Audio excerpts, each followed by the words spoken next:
Hey everybody, Steve here from Thinking Sideways. I'm of course joined by my unnatural co-host, Ben. G'day, buddy. What you're about to listen to is an episode of the new podcast Ben and I host called Unnatural. This show brings you stories about the strange and the weird, things that'll make you think twice about the world around you. And now, we hope you enjoy this episode, but please be aware that only a couple of the episodes are going to be featured in this podcast feed. So if you enjoy this show, please look up and subscribe to Unnatural Podcast on whatever your favorite podcast platform is. That's how you're going to get us for all future episodes. All right, thanks, guys. We'll talk to you soon.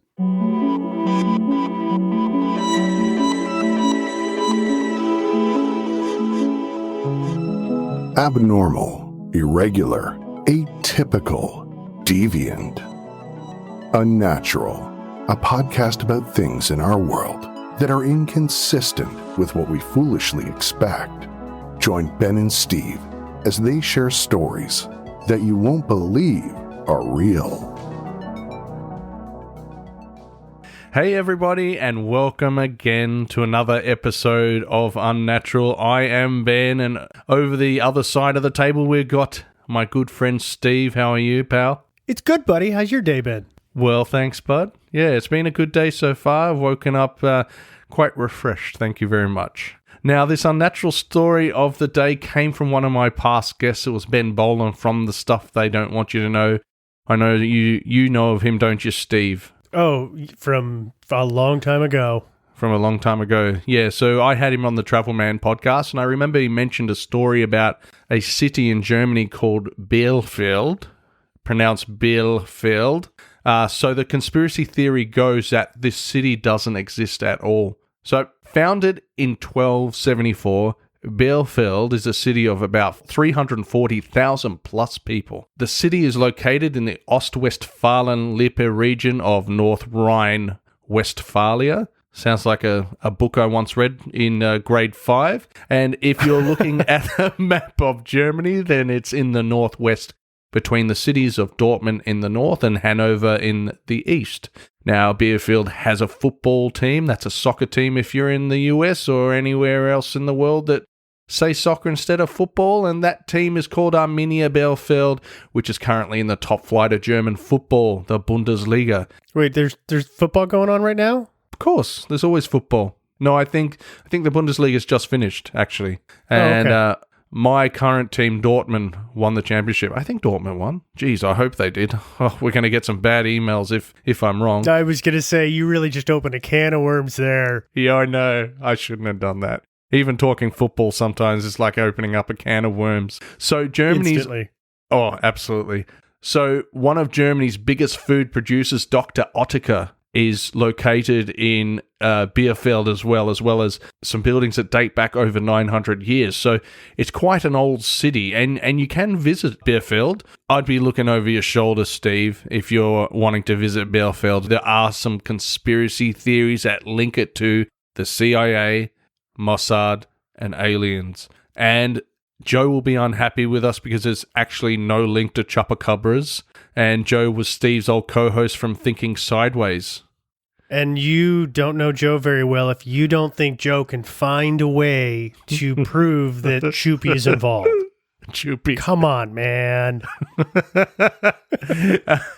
So Choopy, no. So the conspiracy theory starts with a fella named Achim Held, who was a university...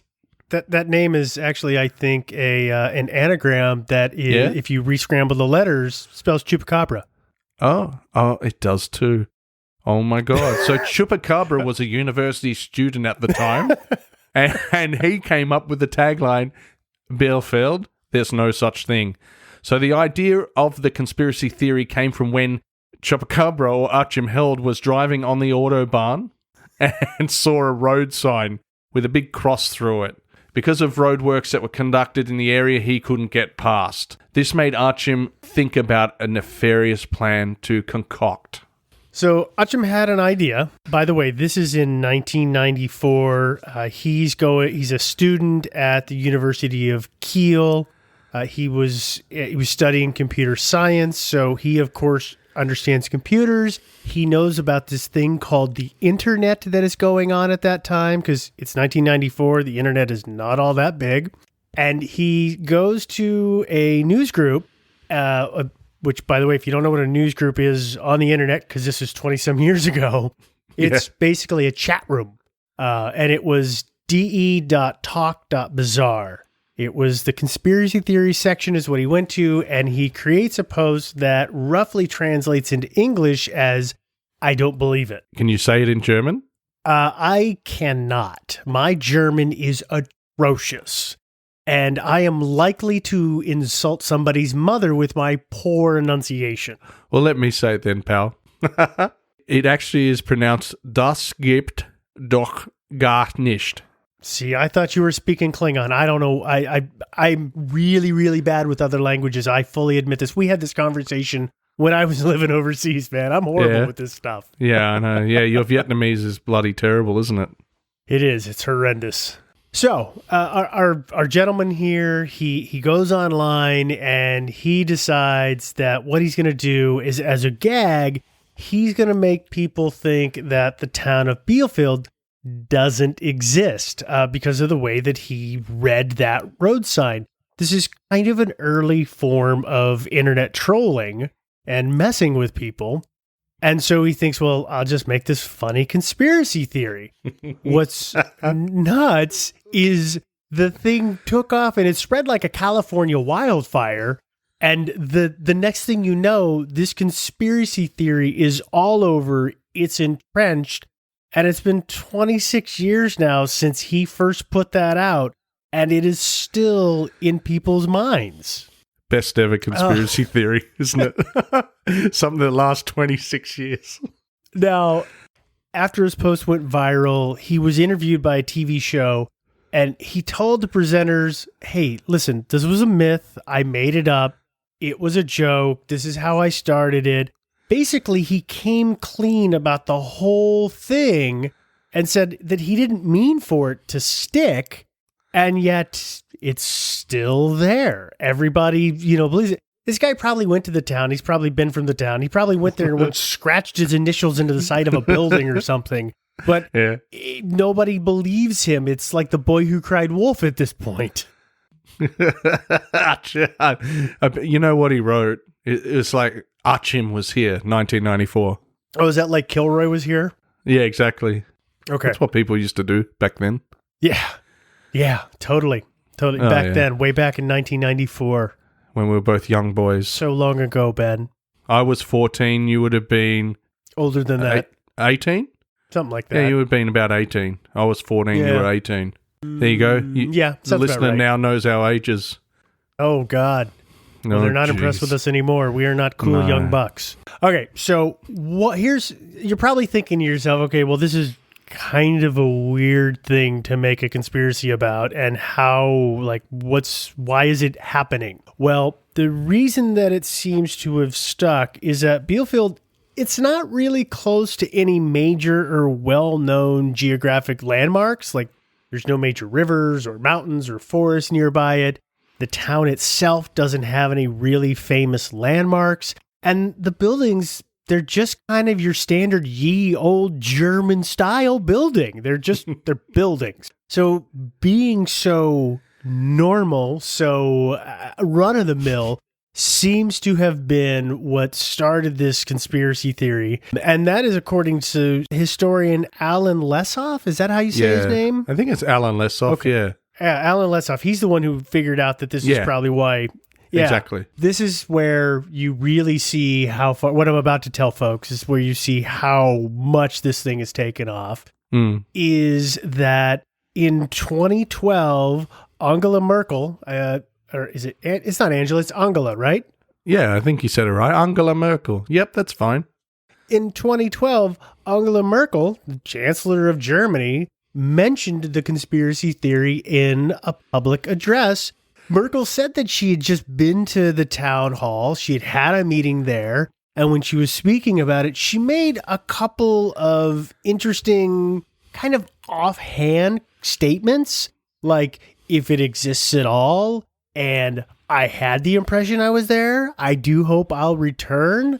which is kind of, you can see as tongue-in-cheek being funny, but it's got people who are dyed-in-the-wool believers really wondering if this place actually really exists. Yeah, it's pretty funny. I love that she goes along with it. You know, she doesn't strike me as the funniest lady in the world. She doesn't seem like she's got this really hilarious sense of humor, but she seems what I would consider as kind of your very standard German politician, and every now and again they just wink at you and you're like, wait, what? What did you just do? She's the bog standard politician. Yeah, maybe. The BSP. Is that a technical term? Nah, man, I just made it up. Oh, thank goodness. Okay.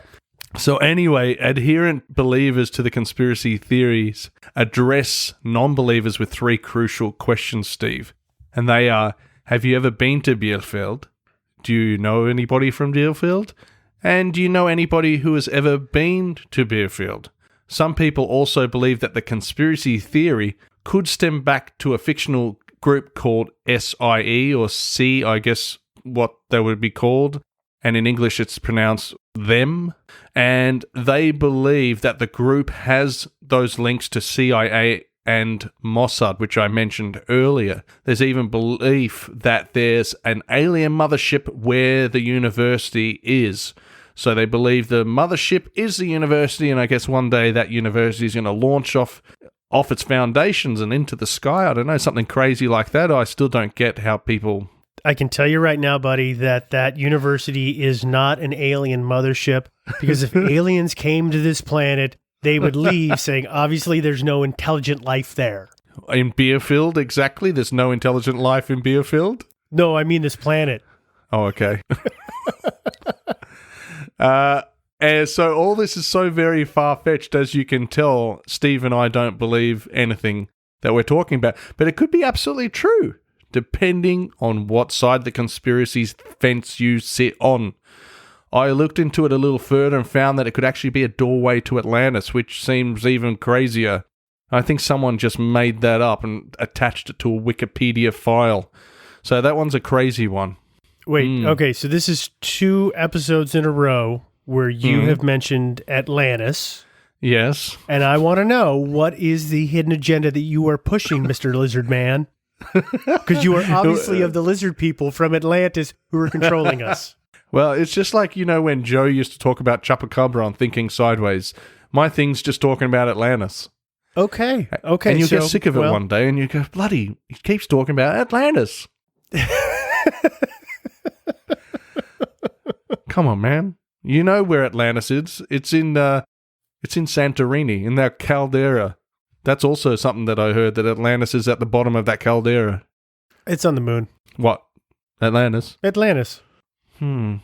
They moved it. Yeah? To avoid property taxes. Oh, okay. Also, actually, I must let everyone know this, that there was a competition run recently by the Bielefeld City Marketing Division. It was in 2019, and they would pay anyone in Germany 1 million euros to prove that the German city doesn't exist. There were about 2,000 entries into this really interesting competition, and participants could be as creative as they like, so they could say whatever they like, and this was all just to prove that the town doesn't exist. I think all you have to do is make your way to Bielefeld to realize that the actual town does exist. I have a question. Yeah. Did they ever release the results of that competition? Be honest with you, Steve, I did look all over the internet for it and I couldn't see any results, and there was one article that I couldn't read because I would have had to sign up and then pay euros to read the article, and that was the most recent article that relates to the result. Okay. So I'm not sure. I don't think so. All right. Well, I'm guessing that since they didn't release the results, that means that the place clearly doesn't exist, because if a place doesn't exist, it can't actually have a competition, so therefore it can't actually release any results. Therefore, we have a perfect catch-22. Yeah. So what are you trying to say, Steve? I don't know what I'm trying to say. I'm just making fun of this whole conspiracy theory. So, look, listener, it's... You know what a catch-22 is, right? No. You don't know what a catch-22 is? Yeah, I know of a catch-22, but I don't know the technical word for it, or what it's supposed to mean. So Catch-22 is based on a book. It's a book right. that was written about World War II. I think it's like B-52 pilots. Okay. And they were all trying to claim that they couldn't fly. And essentially the point was that if you were cognizant enough of the danger of flying, then you were aware enough and mentally sound enough to fly. But if you said you were crazy and you didn't want to fly, then that meant that you actually, like it was just this circular argument of one meant the other. And that's what I'm making. Is that what it means? I'm making a circular argument to make fun of this this entire conspiracy theory. Fair enough. Yeah, I get it. I get what you mean. Yeah. Watch the movie. All right. And what's the movie called? Catch-22. So the movie's called Catch-22. Oh, was that with Leonardo DiCaprio? Or am I thinking of something else when he plays a pilot and something else? No, it came out in like the 60s or 70s. It's really old. Okay. Well, considering we're finishing up with a movie recommendation, I hope you all enjoyed our Unnatural story of the week. Be sure to subscribe to the podcast and be ready for the next episode of Unnatural. And remember to also find us online at all our social media handles, which is still, it's all Unnatural. Unnatural Podcast. Okay. Thank you, guys. Bye. Bye, everybody.